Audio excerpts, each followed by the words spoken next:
Hello and welcome everyone to Women's Health Tech Wednesdays. I am your host, Nina Joshi. Have a couple of quick announcements before we bring on our guest today. We have our HITLAB Innovator Summit coming up at the end of this year. Tickets are on sale or are available, so make sure that you use the QR code to grab your tickets. We also have our June Symposium coming up, and make sure you go ahead and register for that great event as well. With that, we'd like to formally bring on our guest for today, Vandana Yadav, who is the Assistant Director of Research here at HITLAB.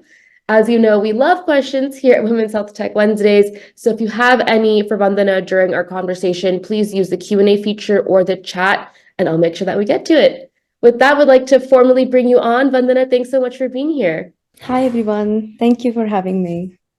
So excited to jump into the conversation. I know that you have been an amazing guest on Women's Health Tech Wednesdays before, so really excited to have you back.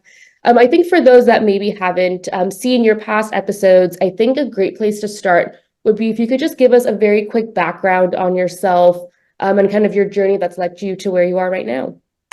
Sure. So I work with HITLAB as the Assistant Director for Research. As far as my academic background goes, I've studied engineering and biotechnology. Thereafter, I did my master's in biomedical research from University of Edinburgh. I did some brief research in agricultural genetics, and then I joined HITLAB, which was a perfect combination of healthcare and technology. So all my interests were aligned together, and I was excited to get started here. And ever since then, it's been a journey of a lifetime. I get such good exposure to, working on diverse therapeutic areas, diverse aspects of digital health. The industry itself has been evolving so fast. So it has been very exciting and very enriching so far. That's incredible. I'm so curious because, you kind of started your career in the engineering space. Would love if you can share, what motivated you to pursue a career that kind of had you end up in research primarily in the healthcare sector? Yeah.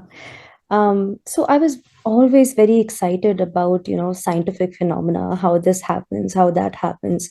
Man-made machinery was always exciting for me, but even more fascinating was nature's machinery, the biological mechanisms, the biological machines.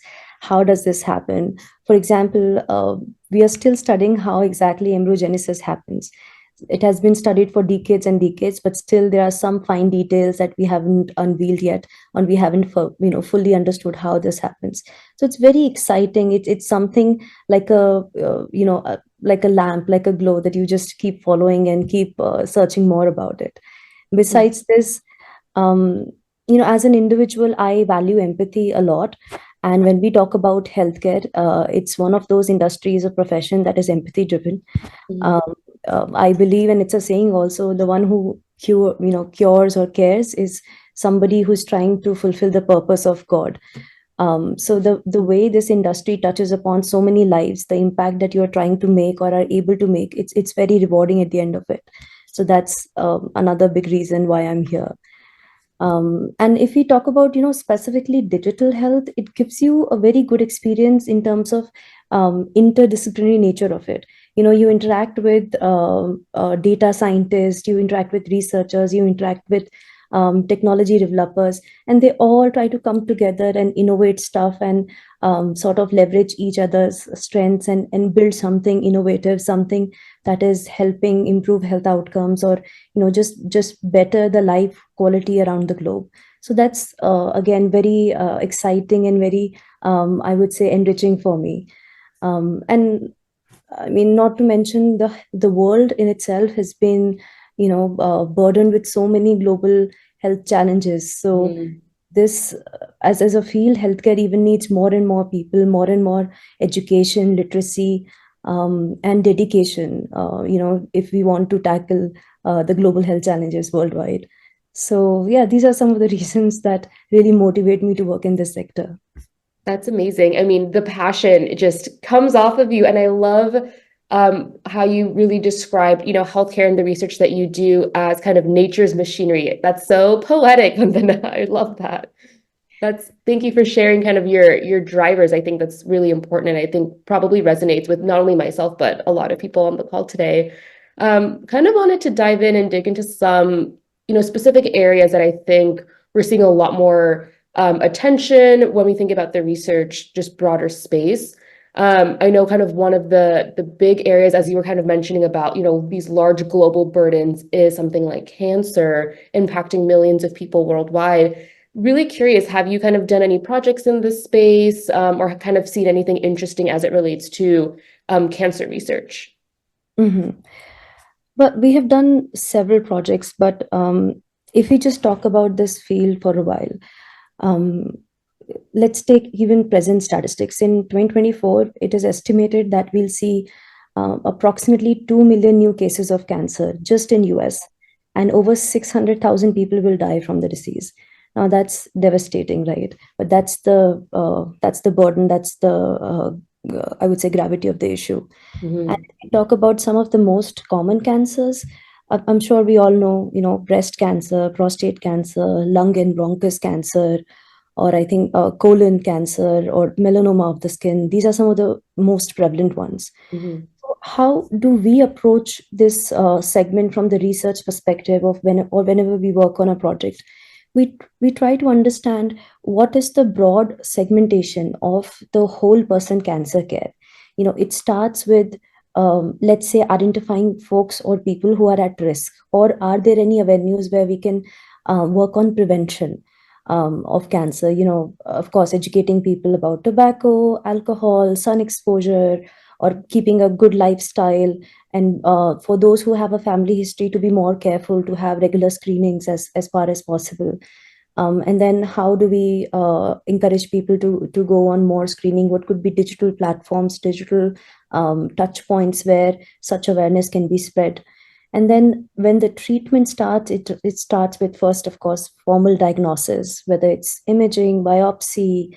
There are so many AI and ML softwares being developed just in the diagnosis sector now.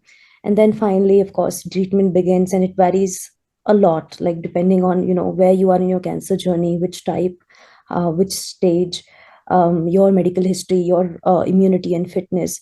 In fact, this diversity and complexity of the disease makes it very difficult for patients to smoothly navigate through the healthcare system or even understand what's happening with them. Just imagine a patient just comes to know that he or she is suffering from cancer. The mental health turmoil is big enough in itself for them to first accept this fact and recover from this, that okay, now they have got it, so they have to now think about what are their options. And then becomes a very complicated set of procedures that even they feel very difficult to understand. They feel overwhelmed. They don't understand, okay, what is the difference between different types of chemotherapy techniques, or how will radiation help me better than chemotherapy? What are the alternate medicines options? What is the prognosis of my disease? Why my cancer is tougher than somebody else's cancer? Who can I talk to who has been on this journey? Mm-hmm. These are some common pain points that makes their overall healthcare journey even more difficult. How we try to approach it is identify the digital health solutions that can provide a holistic support. But before doing that, we have to understand the customer journey overall, like what all are their pain points and needs at these different points of the journey. And once we do that, then we can find out or try to develop resources, or tools and technologies that help with navigation, that help with distress screening, or multidisciplinary care planning, or providing psychological and nutritional support, overall well-being. How can we support not just the patient but the family and the caregiver? How can employers be more educated and supported to provide additional sensitive care to their employees who are going through these issues, Mm-hmm. etc., etc. So that's how we approach the problem at first.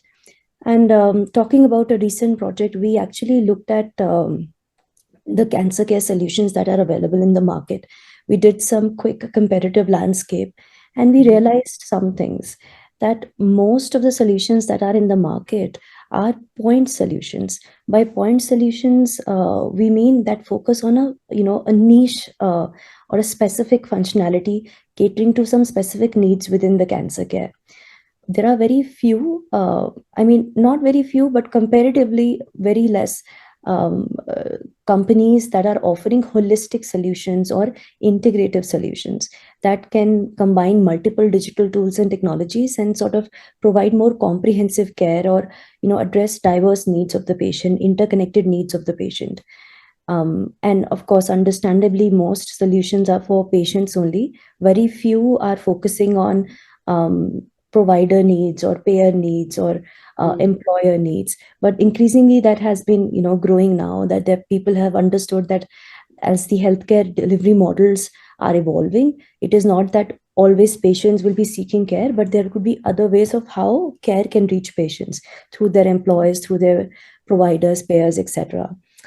And of course, there's a healthy balance between, solutions being just solely platform or app based, or a combination of both.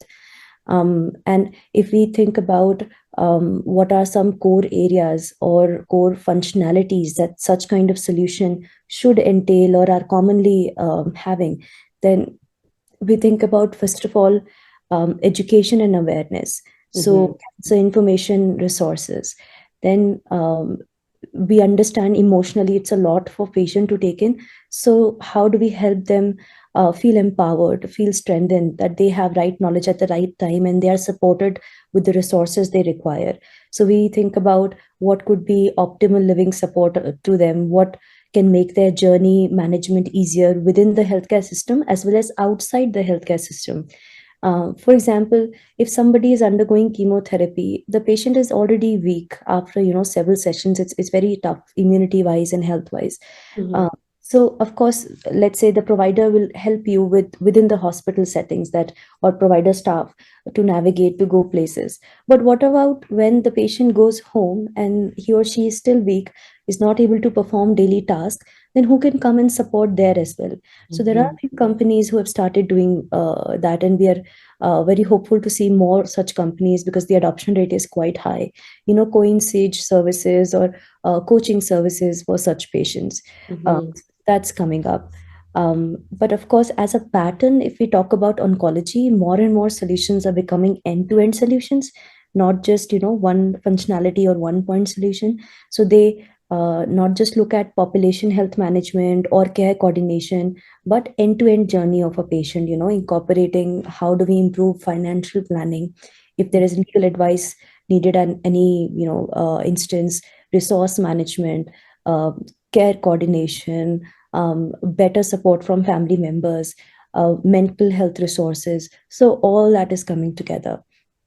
And of course, what makes a solution really successful is not just its features and functions, but also who are the different beneficiaries and stakeholders involved. Healthcare as an industry is complex, not just because of the dynamics and a lot of variables, but also due to very diverse needs of different type of stakeholders. We have to not just think about patients in terms of delivering value-based care, but we have to think about providers as well. How can we make their lives easier? They are also overburdened. Then we have to think about the payers as well. How can they create programs that are giving better coverage and outcomes for their patients, but also reducing cost for them? And then employers, how can they cope up with such kind of scenarios in a sensitive manner, in a supported manner, but also in a way that is sustainable for the companies and businesses going forward. And then not to forget the whole backend or research and development and life science company aspect is also there. Right. That how we can gain or collect data from more and more patients. While a lot of money is invested in cancer care, we see so many clinical trials happening. But since the disease is so complex and the diverse patient scenarios make it even more difficult to understand or design a cure for. So the more clinical trials we do, the better reliable medicines or therapies we'll be able to develop. Decentralized clinical trials, another aspect of digital health, has made it a little bit easier than earlier. So we are hoping that this trend continues, and a lot of different type of digital health solutions continue to empower cancer research, cancer treatment, cancer screening, cancer awareness and prevention as far as possible. So yeah, these are some of the things we have been working on. Wow, that I mean, I think just already, I think kind of collectively we can all kind of understand just how complex cancer care is. But I think the way that you really were able to lay everything out and kind of give us this really comprehensive and holistic view, not only of the physical needs, but the mental, the financial, the all of these kind of aspects, not only thinking about the patient, but the caregivers and payers and providers, all of that I think has been so no, I think it's very interesting to hear kind of the levels of complexity that a solution kind of requires to be in this space. And it kind of seems like from the work that you're doing that there's definitely a lot of great traction kind of as you're seeing companies that are, to your point, becoming more and more integrated, really kind of expanding to solve this problem, which I think is really amazing. Um, Thank you, Vandana. That was incredible just to kind of get your thoughts on it. And there's one thing that you mentioned that I'm really curious about too, which is really the kind of emotional and the mental aspect when it comes to a physical disease like cancer. I think in general, a big problem is mental health care, whether it comes from folks that are really dealing with some of the emotional or mental kind of repercussions of disease states or just kind of more broadly. But would love if you can kind of share a little bit more about if there's kind of anything that you're seeing from a research perspective as it relates to mental health and mental health conditions. Sure. I'm glad you brought it up. Um, of course, we associate mental health with some causal things, like there would be, let's say, a person is undergoing some personal problem, some physiological disease, and that's why the mental health issue happened, this and that. The general understanding is around this concept that mental health would have arrived because of some work stress, some health condition. We recently were working on a project that was actually focused on kids' mental health, and then we came across some research. You'd be surprised to hear, but the onset of most mental health disorders happen between the age of 5 and 12. The Wow. start is that early, right? Mm. And I would say the full form that they take in terms of the actual onset to reach its peak, that happens between 10 to 25 years old. And that tells us a lot. Mhm. So if we draw a spectrum of mental health, let's say on the right side is the most positive side, which we call the mental well-being, people are thriving.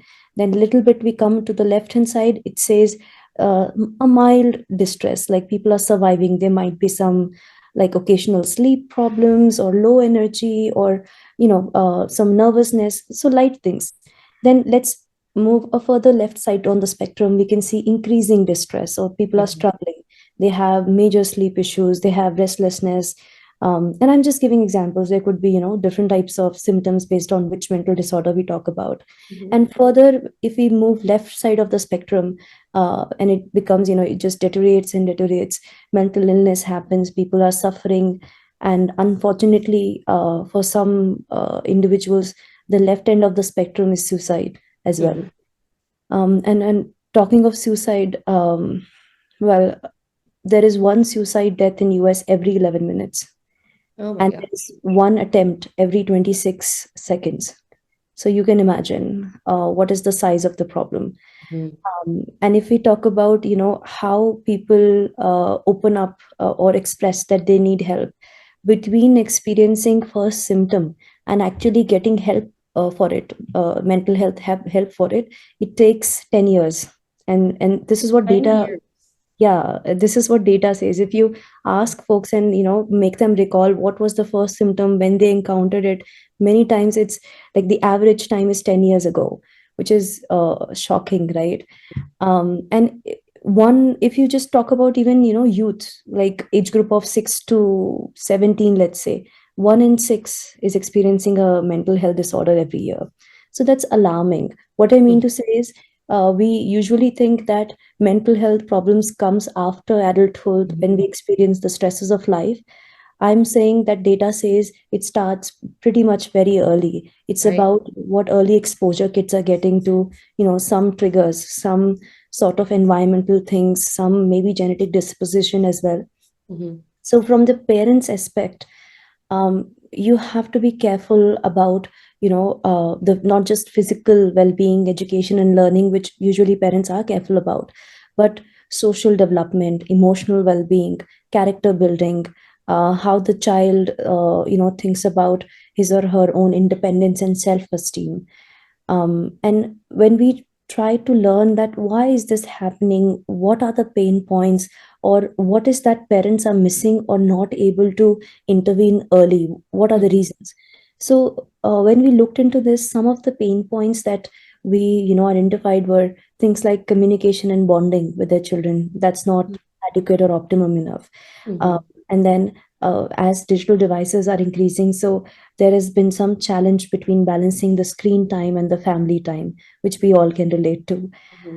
And then, of course, there could be some physical or mental health issues, especially which age group the child is. Let's say it's early adolescence, they're entering teenage, then social media pressure is an actual thing, or societal expectations is an actual thing.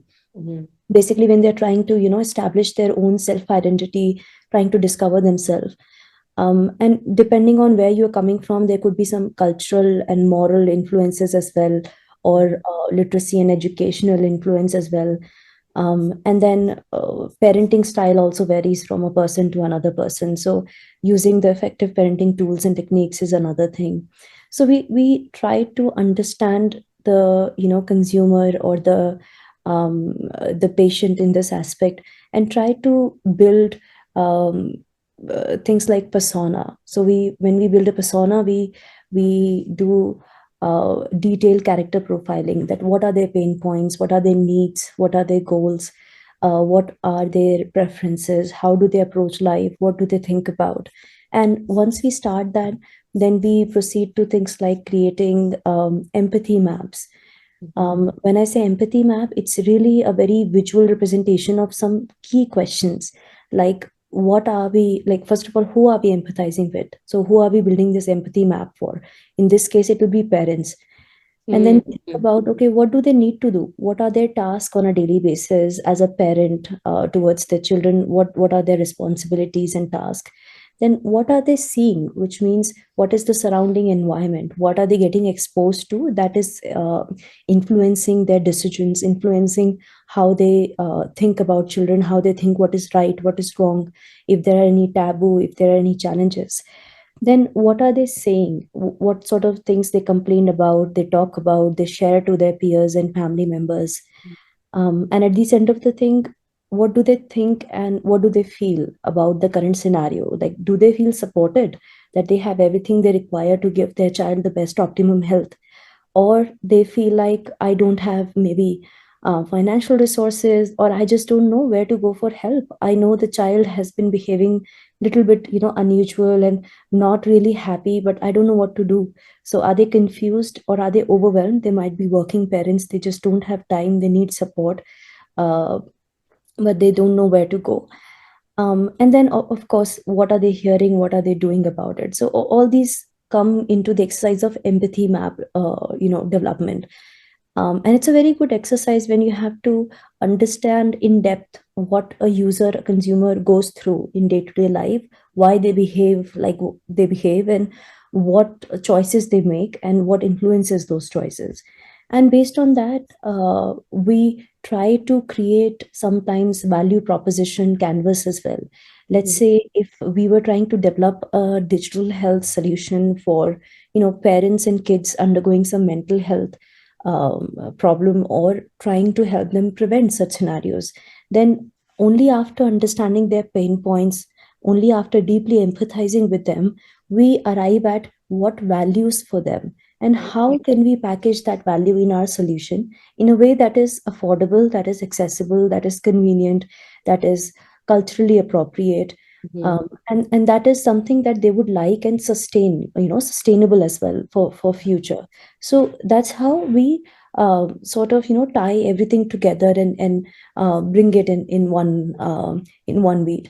In addition, we just don't start developing a solution, or just doing some user research, but we also understand what sort of solutions exist in the market already. So competitive landscape is important. Like, If you talk about kids' mental health, there are some solutions already existing that have a specific anxiety and depression focus, and only made for kids, like Chill Panda, or even Headspace and Calm have come up with their kids version because they realize how big it's a problem. And there could be some other types of general wellness tools also, which don't say anxiety, depression, but they say for mental well-being of your kids to keep them happy.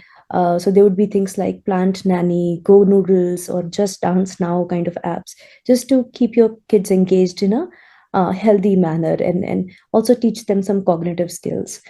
And then there are some very focused digital therapeutics kind of tools as well, like Endeavor RX. They call themselves as the FDA authorized video game treatment for ADHD. So, very specific, scientifically backed, and also they're given as therapy. Like you have to take so many sessions, so many times of the week for so much of duration, etc., etc. So what I'm trying to say, there's a whole spectrum of solutions available, and we have to have a clearer understanding of not just what are the consumer needs and unmet needs despite of these solutions, and then what are the solutions available and how are they performing. How can we try to identify that area that still remains unaddressed and then build a solution to cater to that problem. So this is just an example of a mental health project that we did with pediatric focus, but this also dives a lot more into what are the challenges of this sector and how do we approach it. So I hope that was helpful. Incredibly helpful. I think some of the stats that you shared, I think realizing just how young, this mental health conditions and kind of the awareness is really needed, I think was very eye-opening for me. And it's incredible to see that there is already so much work that's being done in kind of the youth and adolescent space. And then also the stat that you shared around the time to receive care, I think is shocking, but as I kind of was thinking about it, sadly not surprising, just given stigma, inaccessibility, some of these other, challenges that we're seeing. So I think just you gave a very great picture. And I know we have a minute, but I want to get to some questions because Vandana, you were just sharing so much wisdom with us. We have some great questions.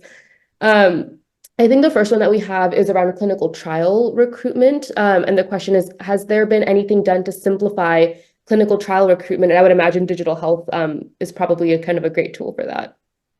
Sure. So there are now platforms that are matching patients to the right clinical trials. As clinical trials are getting more and more decentralized and virtual, there are companies that are maintaining very rich databases of patients and their profiles. What are their needs? What sort of trials they will be eligible for based on the medical history, fitness, etc., and their preferences. And then they partner with life science companies, which are, or CROs, which are conducting these trials, and they just connect these two entities together. It just has become like a marketplace model, but it is increasingly happening. Also, another thing, it's just not about matching the two parties. Even for a lot of digital health devices, or just virtual trials are possible. You need not actually visit a physical clinical site. If you're evaluating, let's say, impact of an app or a CBT, online CBT therapy, you can just do it from your home. You can just be a part of their clinical trial through virtual technology. So that's also happening. So all of this is actually improving the diverse representation or convenience and ease of access for participating in clinical trials, which is great for future. 100%. Well, that is our time. Thank you so much, Vandana. We definitely need to have you back just to go over so many other topics. You were such a wealth of knowledge and experience, and I really appreciate you taking the time to chat with us. Thank you so much. The pleasure is mine. Thank you.